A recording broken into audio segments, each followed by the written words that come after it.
Let's start with Creighton and Princeton. And even the guys like Aaron Moore of VSiN and Adam Hill of the Las Vegas Review-Journal, guys who really follow the Ivy League, said this Princeton team was lucky. They're not that good. And now the Tigers are in the Sweet 16. How did they do it, Wes?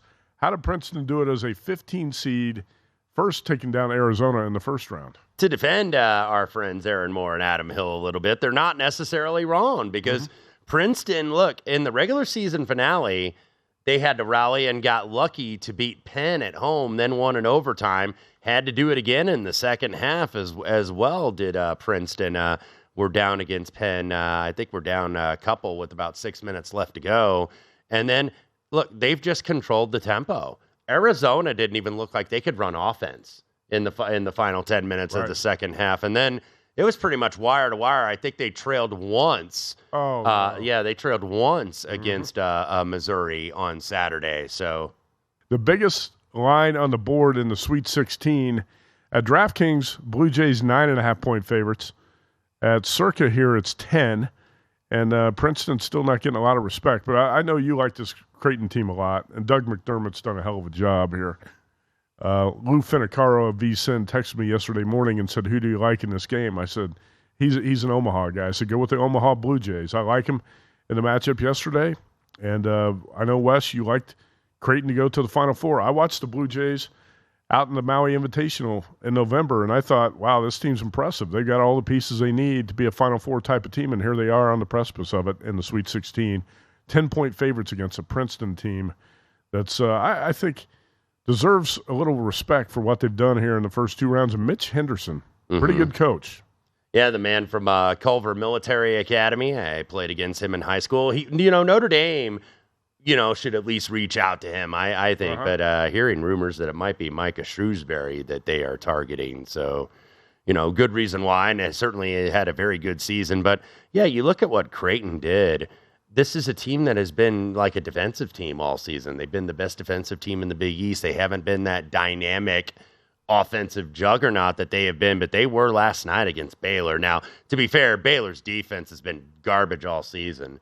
Creighton had 1.21 points per possession last night, 11 of 24. By the way, they also went 22 of 22 from the foul line last night against Baylor. Ryan Nembhard led him with 10 for 10, but he had 30 last night. Ryan Nembhard, Trey Alexander with 17, Kalkbrenner with 10, Kaluma with 11, Farabello with 9 off the bench, Baylor Shireman with 8. So this is a team that can score the basketball. And I think you saw that last night. Tough to lay double digits really here in the Sweet 16. But usually when you get these teams, these underdogs, these high seeds that have made their way through, more often than not, water finds its level. Sure. Now, I don't know if it's a new era, though, in the NCAA tournament, because now seeing more of these upsets, more of these 15s and 14s and even a 16 who got to the second round. I think we're going to see more of these in the coming years, too. We saw one last year with the 15 seed. St. Peter's get to the Elite Eight. Yeah, so that's why I'm not necessarily wanting to, run to the window or run to the app here and lay 10 with Creighton. Would certainly lean that way. I think that they are going to get this win. I just think too much for Princeton. I did want to point out that Princeton blew out Missouri in the round of 32, 78-63. And Princeton wasn't even the lights out from three in that game, Wes. Princeton shot 12 for 33 from three-point range, 36%. So managed to blow out the Tigers of the SEC and didn't even do it with red-hot three-point shooting. I mean, hitting 12 threes, that's volume. But 36% is not a high percentage. Yeah, and it was a no doubter too. It was wire to wire against Mizzou. Mizzou, I think, had one lead in the game, and it was 3-2. Yeah. That was their only lead in the game, and they absolutely got dominated, I think, by Princeton. So look, they've got the big kid Tosan, who's like 6'8", 219, who a lot of people thought against Arizona was just going to be outsized by Tubelis and Ballo.